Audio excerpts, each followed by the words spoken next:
Gonzaga Nation, we continue to roll on in the off-season, talking to players, coaches, insiders within the program. Today, one of my favorites. Of the barrel. Today, the bottom of the barrel. Yes. He went through the Rolodex and was like, oh, shit, I got to call Heister. No. Here's the deal. The last guy left.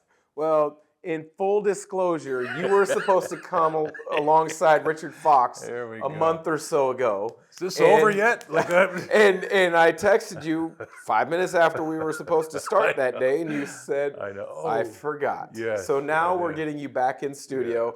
Yes, How do you forget joining alongside Richard Fox that day? I don't know. This is a wacky time of the year for me, Dano, so... it's lucky that I remembered to wake up that morning, so it's good. But I did forget that was on me.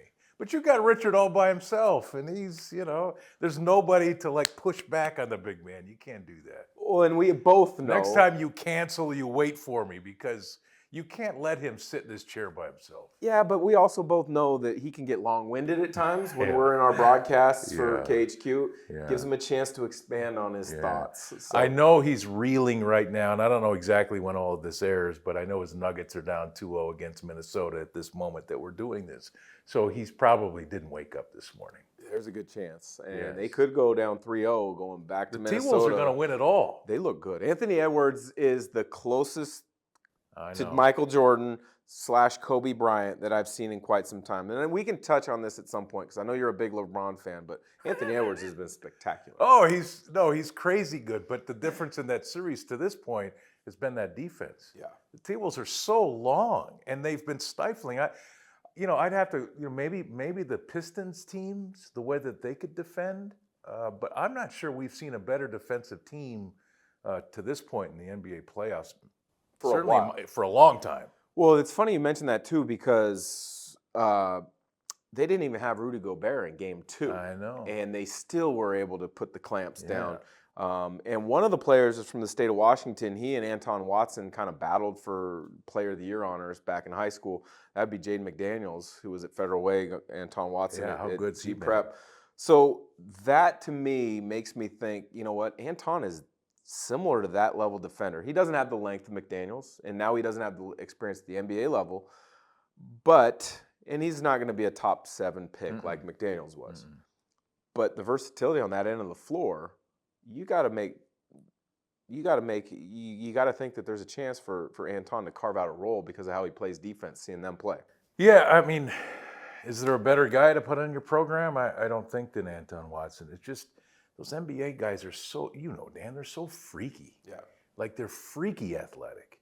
And Anton's athletic, but he's not freaky athletic. So I think if he gets to the NBA, which I hope he does, he's going to get there more with his toughness and his ability to stand tall. Jaden Daniels is freaky. Yeah. He's freaky. Yeah. And he's, defending the rim. Yeah. Yeah. No, and he's so versatile, can guard 2 through 4, even point guard at times. But look, they took Murray and Jokic. And just come on now. And just kind of wiped them away. They didn't have the impact on the game. Didn't look like the best player in the world. Yeah. He didn't look like a top 10 player in Game 2. We'll see. Now, again, I don't know when all this magic and television is going to air here. But well, you know what'll happen? We're going to do this today, and then they're going to forget that we did it. And 3 months after they've run through it, oh, yeah. Just like the phone call came so late. Oh, yeah, that's right. We got that one with Heister. Well, that's why I had to confirm with you through text season message might have already started by the time this one airs. Yeah. All right. Well, you know as well as anybody the ins and outs of hosting shows. You host the Mark Few show for Root Sports KHQ here locally. But after the basketball season is done, you kind of disappear in regards to people around Gonzaga basketball community and what you do. You got a tan going right now. Yeah. Explain this pigment. It's crazy because I left February and I went to the Arctic. So I'm up on the Iditarod Trail for a month chasing dogs across Alaska. And then I got home. I was home for 10 days or something. And I went to Belize. So I have a TV show that airs on Discovery Channel every Sunday. We travel the globe shooting fishing. That's awesome. Yeah, so it's good. The Arctic to Belize yes. in the tropical rainforest. Yeah, That's the amazing. contrast is great. Yeah. And, you know, the NCAA tournament, when I'm on the Iditarod, a lot of that is going down. And so I got one eye, one ear. And like the West Coast Conference tournament, I haven't seen that or really followed it now in years and years. So do you because I'm have the buried. ability? I mean, do you I have do now. satellite Wi-Fi to be able to I do stream now. the games? Yeah. Well, no, we're not streaming games Okay. where I'm at because it's normally in a tent and Okay. it's 50 below zero. So you're just catching the yeah. So the we're stories, the uploading highlights. footage. Okay. And Starlink, thanks to Mr. Musk, has kind of revolutionized what we do out there. So we do stream over the 1,000 miles in really remote places. It's pretty cool. Yeah. But I don't really have time to sit down and stream a ball game. Well, I can imagine if you're shooting, if you're interviewing, if you're editing, if Yeah. you're preparing for the next day's Well, we don't sleep. tasks. If I get an hour of sleep a night, it's pretty good, right? So there just isn't any downtime. But I do try to get, you know, score updates. Yeah. Yeah. So let's get back and talk to the main topic at hand. That's Gonzaga basketball. Yeah. This season, ups and downs, twists and turns, fans turning on the Only program, ups. coming back. Only ups. But there were some downs, you got to admit. But I think the downs were the outsiders' perceptions. Oh, I think the Because every insiders team too. I has- think the insiders too. I think that there was great Really? doubt into December and January by a lot of people. I think we just take it for granted, right? That like Gonzaga basketball shows up and those guys go out on the floor, and it's like a rite of passage to the month of March that they get into the NCAA tournament and make this long run. And we can talk about, you know, Ike hadn't played in a while, Nemhart, like. This program is built on chemistry. Yes, there's been great players, great players over these 20 plus years now, but he has, I think, an unrivaled ability to create chemistry, and it took time this year. And we saw that when that team went to Kentucky, Yeah. right? Now you start to see him, you know, beat the chest a little bit more. You saw the confidence grow. They did lose at Santa Clara. I think that was another watershed moment in that season, Dan, that kind of refocused everybody, re-energized, and frankly, it just, am I allowed to cuss? Is this like cable? No, you're good. Whatever emphasis you need. Okay, it pissed everybody off. And Yeah. I think that's what it needed was Yeah. people finally just to get angry and say, no, the hell with this. Yeah. And, you know, and remember what's across their chest. And then they put it all together and they were Zags. I mean, they were absolute Zags. And Anton was the nucleus of all of that and kept everything tied together. We saw Ryan Nemhard become what everybody thought he would be when he came here. He was spectacular in February and March. And then Graham Ike got into his rhythm. Ben Gregg arrived, right, evolved. And then lo and behold, it's another deep run in the NCAA tournament and just another ho-hum year in Gonzaga in Zagville. Ho-hum, 9th straight Sweet 16. It's It's nutty. Outside of North Carolina, when the tournament Yeah. was 32 teams, so they only had Yeah. to win one. I think they had 13 straight Sweet 16s. I mean, it's the longest, tied with Duke for the longest Sweet 16 stretch. It's impressive, and it is kind of become ho-hum. People expect it. But with that expectation comes a lot of pressure, a lot of preparation, a lot of pushing the right buttons at the right time. And I think Coach Few did that. This, to me, I don't want to pinpoint it as his best coaching job because I missed a number of years when I was still playing myself. But you've been on the inside since 2000-ish. Yeah. Is this his best coaching job, or would it at least maybe fall top 3, top 4? I mean, remember now, he got 2 teams to the national championship game. So is this his best coaching year? It's in the conversation, right? And like I think I started to say it in January and February. I mean, the guy's not in the Hall of Fame yet. Like, why is that? Yeah. Like, why is that? Like, there are very few coaches in the history of this game that could have gotten that teamwork where he got it. And it's time to honor him while he's still, you know, relevant, and to get him enshrined. Yeah. Because what we've seen at Gonzaga, Dan, what you and I have been around, and all of the fans in Zagville, is unprecedented. We will never, especially now today in this new era that we live in, we will never ever see this again. You will never ever see this again in the history of college athletics. And we have a front row seat for it. Yeah. and you obviously were a part of it on a different level. There is a secret sauce. I swear to God, there's divine intervention in this thing. I think Coach Few has him on a bat phone sort of deal where he just zing, zing, zing, zing, zing, zing, and and then whoosh, the magic shows up, right? Like, it's been crazy. And all of these people that are out there, all of the podcasts and all of the people on Twitter who think they've got the recipe and this is what Gonzaga's, I call bull on all of it. Yeah. Because you can't.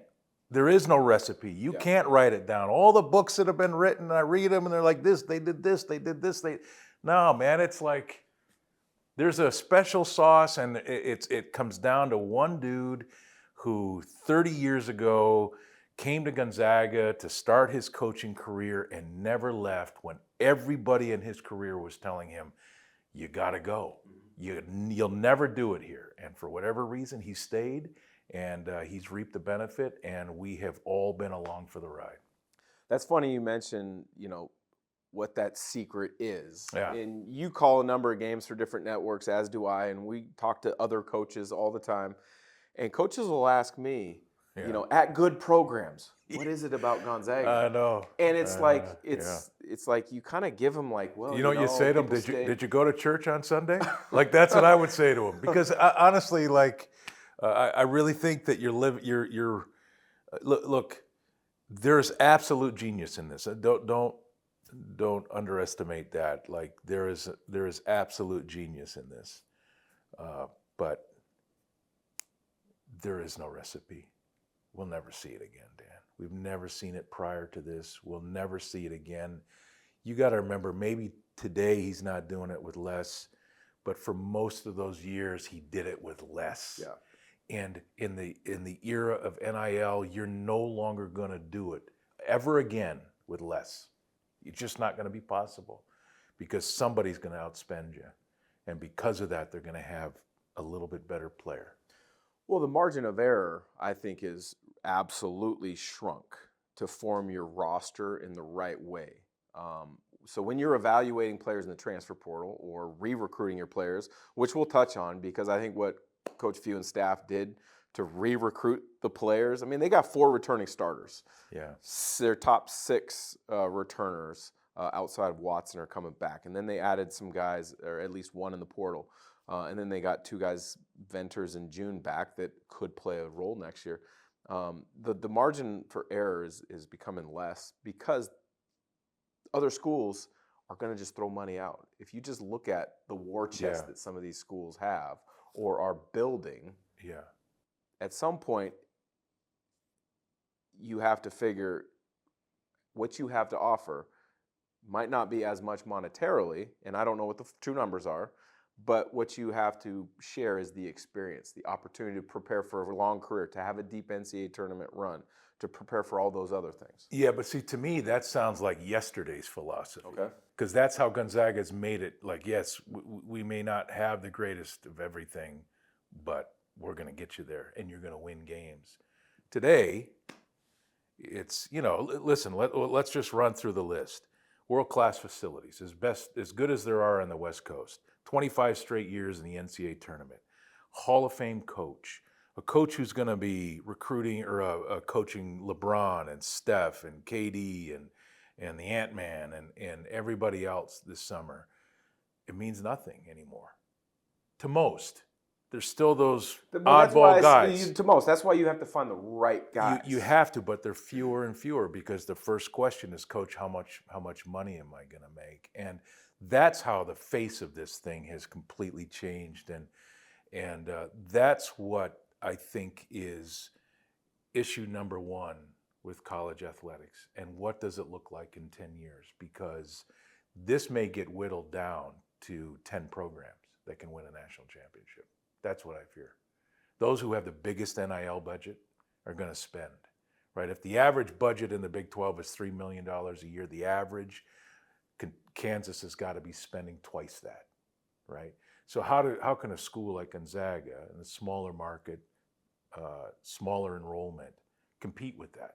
That will be the almighty question, right? Where Before it was about this secret sauce that we can debate for years and write books and create movies and have talks at the bar about, but at the end of the day, going forward, it's going to be about cash flow, and that is going to be the great struggle. That is the great divide, the chasm, the Mount Everest, the Grand Canyon, whatever it is, the Gonzaga has to find a way over now.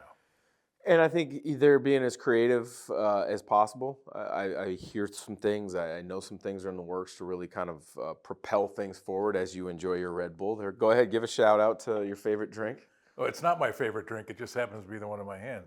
But, you know, Good stuff. I've got wings. All right, there you go. You got wings. We're actually seeing what you're talking about occur in the WCC right now. Yeah. Like University of Portland had a freshman with some potential. Boop. Portal gone. Oh, go somewhere else. St. Mary's has been on. knocking on the door Come for on. years. They were just top 20 this past year. Yes. They've just been poached. Aiden Mahaney is going to UConn. Josh Jefferson tore his ACL. You would think coming off of a injury, it's a perfect opportunity. Just stay loyal to the program that initially believed in me, going to get me healthy, and I'm going to be the guy. He goes off and leaves. Now they've got a player in the NI signed a national letter of intent. It just came out yesterday. Signed a letter of intent. He wants out because he probably sees there's more money somewhere else. It's an ever-changing world, and you're starting to see impacts to other programs on the West Coast. Yeah, and like it's not going to slow down. And listen, you can't blame the kid, like at all. You cannot blame the kid. I mean, if you can go play, have a college experience and get paid and walk out of there with a bank full of money, you can't blame the kid at all. They're just trying to fit in.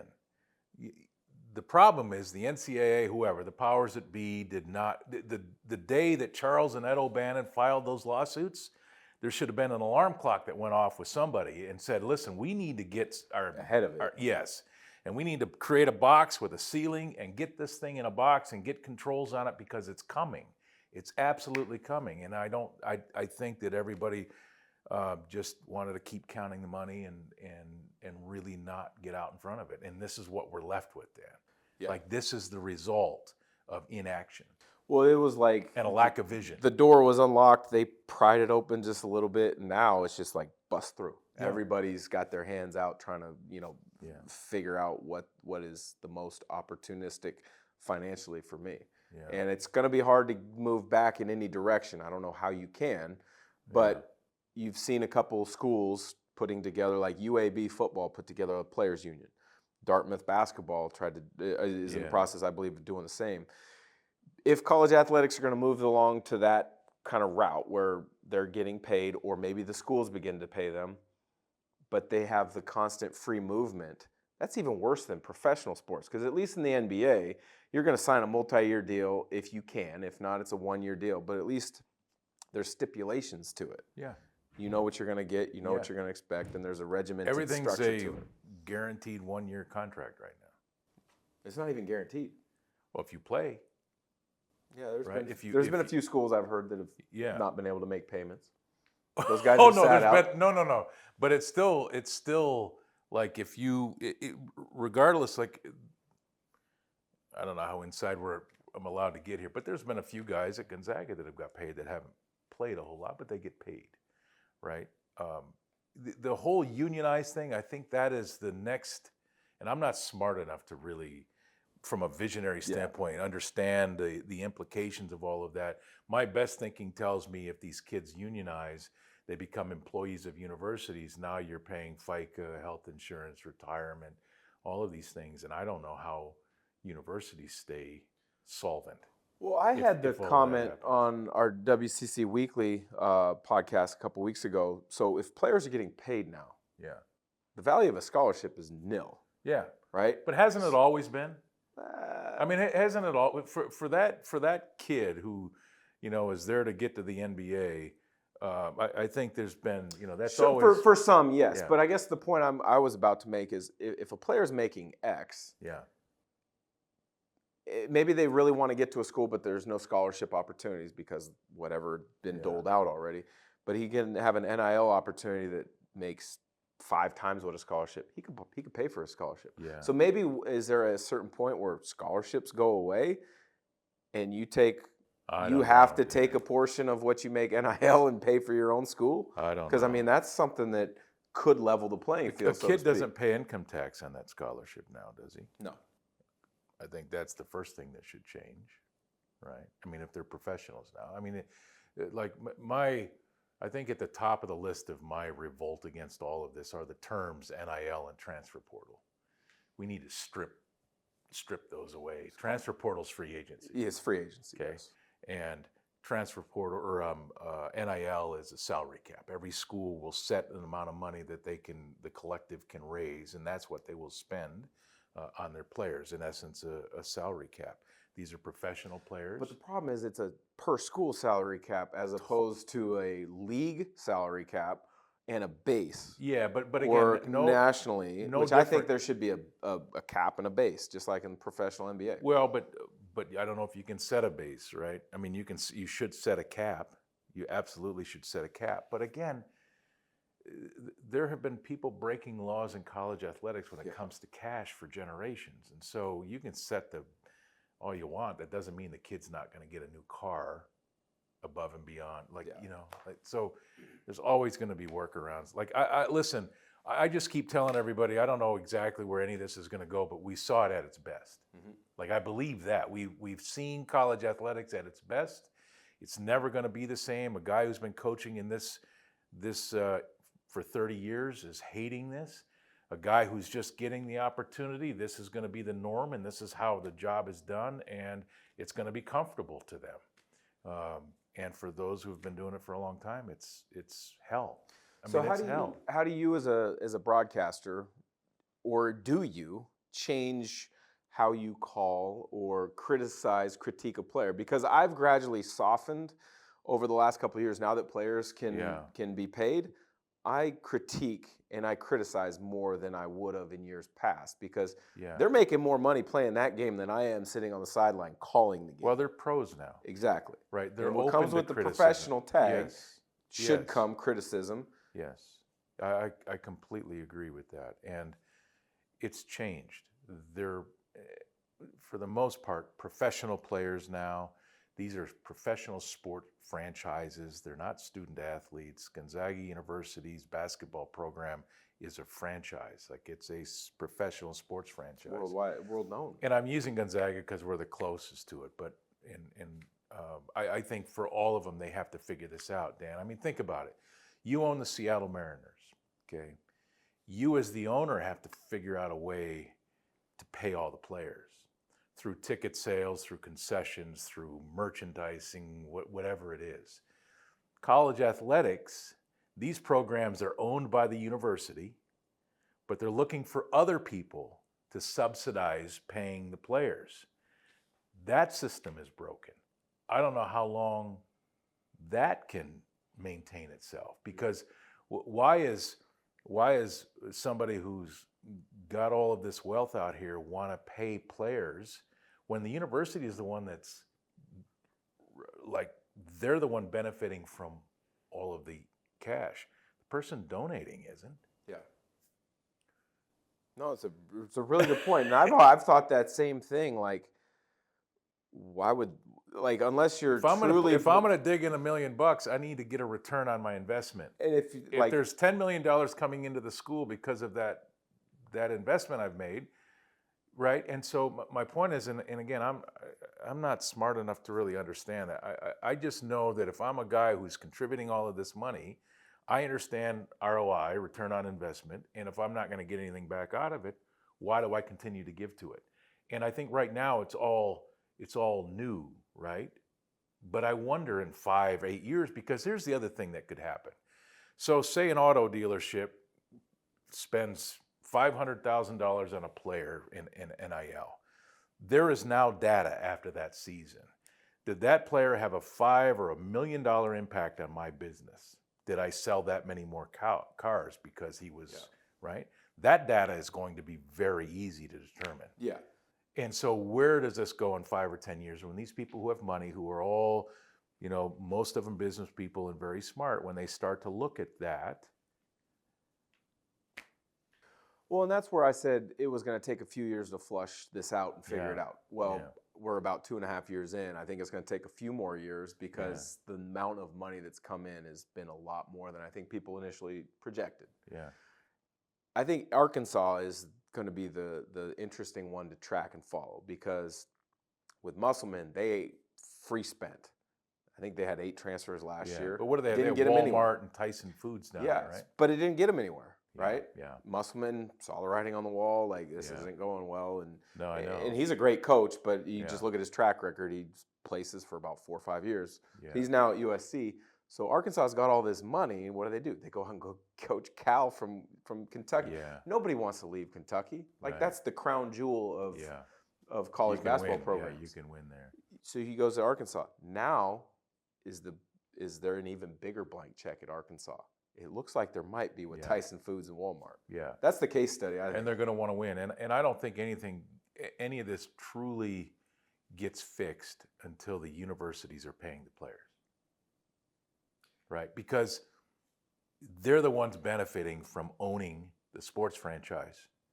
So if they're paying the players, which again, they are now employees of the university, which triggers FICA, health insurance, retirement. Again, you have to have a few degrees or experience in finance to understand the trickle-down effect of all of that. Because right now, it's all being subsidized by private money. And some will argue in the SEC and football, that's happened for generations.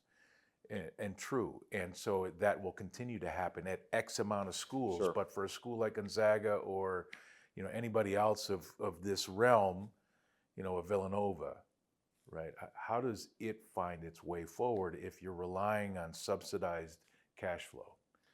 I don't know. In 5 or 8 years when the data's out there.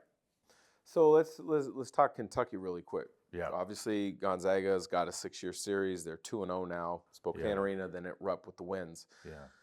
Calipari heads off to Arkansas. That job's open. I can't remember who was in this seat. It might have been Adam Morrison and I with our season recap when it was open before Mark Pope took it. Yeah. If you're the AD, you have to at least make one phone call to Coach Few and say, "Are you interested?" and hear him say no. Did that happen from your knowledge? Well, the only thing I would say is that Coach Few has turned down, 50 jobs over the last 20 years. Yeah. And so if the call happened or if the call didn't happen, they know what the answer is. Yeah. Right. And so, but with that said, man, I'd be tempted. Yeah. If you want to win a national championship, Kentucky. right? Yeah. But obviously now he's got a team now that can get it done. He's not leaving now. No, this team is loaded. And that's the next topic I wanted to get to is Nice try there, though, Dana. Well, I was just seeing if I could get a little inside information. He thinks I'm a rookie. He thinks I haven't been at this a while. Well, I mean, you did kind of take a huge swig of that Red Bull, so maybe it kind of. How do you know it's got Red you Bull? Real quick. Huh? How do I know it's Red Bull? I know you well enough. We've had enough drives down to Washington State to call games together. I know you've got your 5-hour energy and you got your Red Bull. Sometimes Bang too. That's another go-to. Yeah, I got rid of that because that was making the heart palpitate. Oh, we don't want that. All right, so let's talk about next season. 4 returning starters. Yeah. Venters, signs point to him being healthy and back. Yeah. Provides another opportunity as a shooter. He started the first game before he got hurt. Dusty's back. He started half the season. You've got Braden Huff on the interior kind of returning. June's returning, and now you add Khalif Battle, who I watched a number of his clips the last week or so. Kid's talented. He Never can seen score. him play live, though. Did you ever watch Never a game? saw him live, but I saw enough clips, and towards the last, I think, 7 games of the year, he averaged like 29 points No, I a saw game. that. Yeah, I saw but that. Arkansas, they were done by that point of the year. Yeah. And so maybe those numbers are skewed because of injuries and or guys looking to get mine, and I'm not saying he was. But you see a lot of things that you like out of his game, his ability to create space, knock down shots with defense in his area. This team's loaded. I mean, just your first perceptions. It's loaded, and I think, like, when I saw Battle was signed, the first thing that went to my mind was the University of Connecticut a year ago, or this past March, where those guards were 6'5", 6'6", and built like linebackers. They were strong. Yeah. Battle's that. Yeah. Right? He's 6'5", broad-shouldered, He's a dude. Yeah. And he's older. It'll be his 6th year. Yeah, he's older, right? Which I think if you are going to make a push towards another Final Four or better, you need that. And that's what this team, I think, was lacking a little bit, was physicality at that 2 position. Mm-hmm. So they now have that. Like, again, not that my concerns mean anything. It's just like the rotation and finding enough minutes. Concerns mean the most to a lot of people. Oh, God. Like, finding enough minutes to keep everybody happy, because you got to remember now, like, I don't know all the finances and stuff, but these kids are all making money. They're all going to want to play. And they all came here to play. They all came to Gonzaga to play. So, like, that I think is where times are changing, and that's something that Mark Few is very special at, right? Is just finding those rotations, making everybody happy. The one thing that I don't like about this team right now, and I know everybody in college basketball will have a deficit of some sort, is they still don't defend the rim. They don't have a shot blocker. We haven't had that in a while now. Yeah, I mean, you look at that run that really kind of got Gonzaga to that peak as an elite. You had the rim protection of Shemek, Zach Collins, then it kind of segues into Jonathan Williams, and it segued also into Chet. Yes. And then we haven't had rim protection the last couple of years with Drew Timme and EK. Right. So I agree with you, and the rim protection is a question mark. The other question mark would be one more true ball handler, because you got 2 ball handler decision makers in Ryan and Nolan, and they handle the majority of the minutes.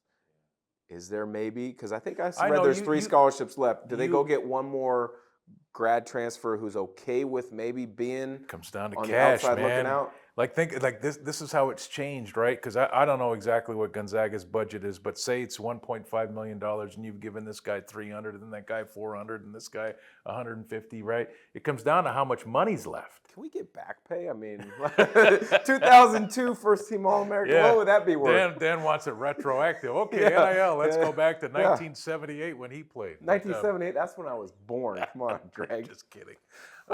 Just kidding. No, you should be. Like, it was the house that Dan built. You know, I've said that for years. But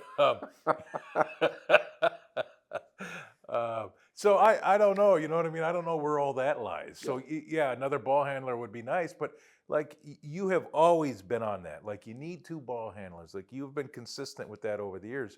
My question to you: do you think Ryan Nembhard thinks that they need a second ball handler? No. Well, okay, that's Dan, a good point. He doesn't want you. Well, you didn't but want to come off the I floor. look at I'll just use my team for an example. Myself and Blake started, and then Winston Brooks was that 3rd ball handler off the bench. Yeah. I mean, if they fit a specific role, allowing. I think Ryan Nembhard's totally okay with playing 38 minutes. I'm sure he is. I mean, I played 35. Yeah. That's what guys want. Yes. But as a coach for an insurance policy, what if you just get a Division II transfer who's got the experience that can just come in, get you into offense, and just wants the experience to play at the level of Gonzaga basketball? You're still going to have to pay him. Fair He's enough. any good. So, yeah, if you can find that guy. Yeah. Yeah, I mean, I don't think there's anything wrong with that, because there's still scholarships available. Yeah. But again, like, we're in an era where I don't think it's about scholarships. It's about cash available. Yeah. It's about your NIL budget. Yeah. And maybe you don't fill all the scholarships. It's so funny, though, how our conversations over the last 5 to 3 to 1 to now current have just completely evolved. Yes. Because it is, I mean, we're talking about a roster. Yeah. Like, if I'm sitting with a player or a coach, B. Mike, who comes in frequently, we're not talking about NIL. It's hovering over the top of the conversation, but it's not. But now that we're in the position we are as analysts and close to the game, and we see it Gonzaga, we see it Wazoo, we see it all these other places, it's now, you're right, it is at the forefront of most every conversation. Coaches or GMs. Yeah. Well, some schools are hiring GMs. Yeah. Duke has a GM. Yeah. I wouldn't be surprised if most true blue blood programs hire a general manager. Yeah. And then they have somebody that's completely overseeing the landscape of college basketball. Because you can't expect Brian Michelson and Stephen Gentry, RJ Barsh, Jorge, JP, Zach Norville, all these guys, to prep the players on the floor, prep scouting reports, run practice plans in congruence with what Coach Few wants, as well as keep an eye on the full landscape of college basketball. Yeah. Why do you think NBA coaching front offices have general manager, director of player personnel, advanced scouts, college scouts, pro player personnel scouts? They'll have 20 different scouts. Yeah. And it's for 30 teams. I know. As opposed to college basketball, 360. I know, and the head coach now is out fundraising. Yeah. Which maybe in most schools over the last few decades, they've all already done that. I know the one at Gonzaga, that wasn't ever his favorite thing. But he has to now. Like, he's got to be out, shaking hands, kissing babies. Yeah. So it's all changed, Dano. Yeah. Like, it's all, like, whether we like it or we don't like it, it is all changed. So let's get rid of this NIL topic. Okay. We can be done with that for the day. Right. We'll definitely talk about it again over the summer. Yeah. When you're not fishing in Belize or Australia or wherever else. Where else are you going on your excursions? I've got my lodges in Alaska, so that's right. next. Yeah, that's next. Okay. If somebody wants to go fishing with Greg Hester in Alaska, how do they get? Call Dan. I'm not giving out my phone number. Call Dan. Call Dan. Well, what's the website if people want to? Well, there's soflodge.com and alaskasbearclawlodge.com. Okay. Yeah. All right. Just call Dan. You said SOF Lodge. I thought you were going to say. Seasons on the Fly Lodge, SOF Lodge. Gotcha. But there's only like 4 people that are going to watch this, Dan. They're not even anglers. We can edit that out. But God, did you? No, I don't mean because people don't watch this. Is this a podcast? Is that what we call it? It's a podcast slash show. Yes, it's because I'm on it. Like, at the bottom of the barrel. Oh man, I love you, Greg. Yeah. Gonzaga and the NBA. Yes. That's continued to grow and continue to flourish. That's Yeah. one reason Gonzaga can recruit the players that they do. Yeah. Watching the NBA playoffs with Nemhard having a huge role, Chet having a huge role, Suggs before the Magic lost.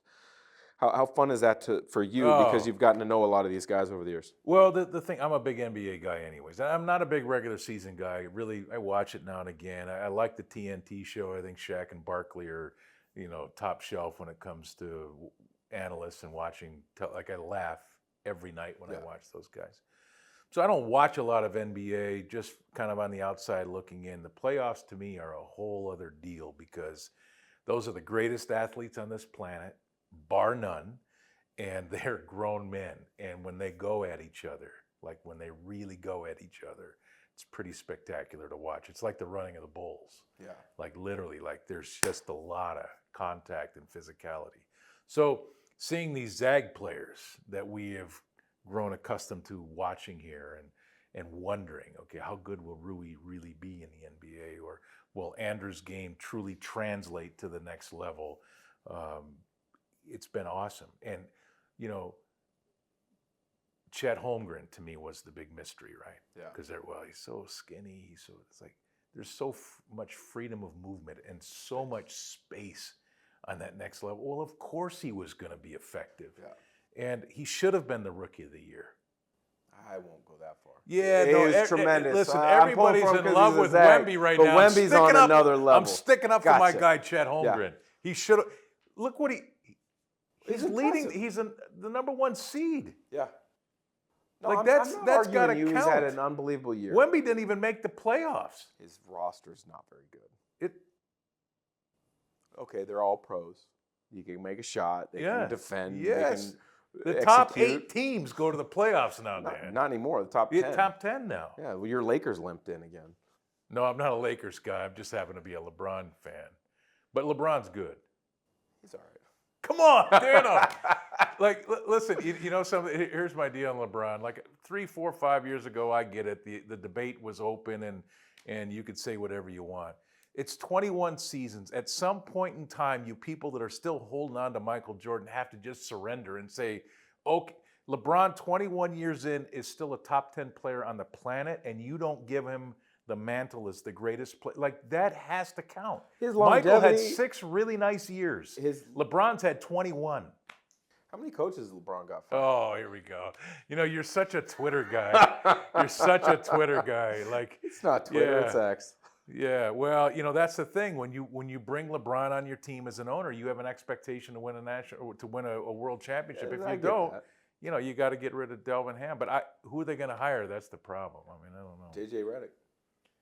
Does he want that job? I mean, listen, if you win, you don't get any credit. Could you imagine JJ Redick, like Adam and him were going for Player of the Year? I know. And JJ's I watched good, JJ as a broadcaster. Oh, he's phenomenal. He's so reflective and well thought and highly intelligent, and he's a little self-absorbed.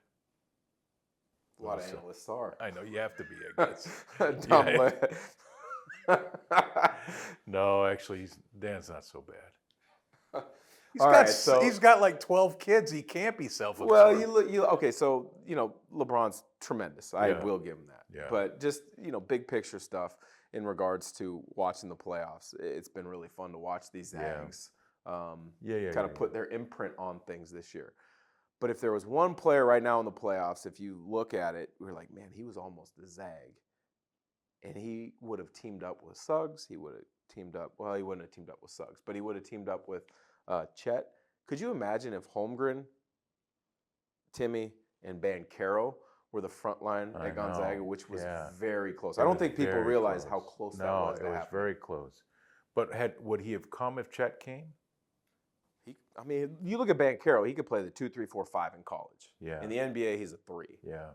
He's Carmelo Anthony 2.0, essentially. Yeah. No, it would have really put pressure on the program to win it all then. Yeah. But, listen, we've just been spoiled. Yeah. We've been spoiled. And, I'm sure Coach Few still gets these days when somebody in the grocery store will walk up to him and say, hey, Coach Few, you need to really look at my grandkid. He's really good. He's got big feet and he's 6'7" and he's only 12. You need to come really look at him. People don't realize how great, like I just said, the greatest athletes in the world are in the NBA. There's 11 Zags that are in the NBA. Those are 11 of the greatest athletes on the planet that were in this college basketball program. You don't end up there by accident. Man, there's a stopwatch, there's a tape measure, they're looking at vertical, and they're watching you play. These are the greatest athletes on the planet. Chances are your grandkid that is not going to play it. How often do you get someone say, hey, can you pass this film on to the coaching staff? Because I've had people reach out to me on Twitter on direct messages. You probably much more than me because, you're a basketball genius. But there's something else in your Red Bull today, that's for sure. No, I'm a big fan of Don Rickles. You know who Don Rickles is?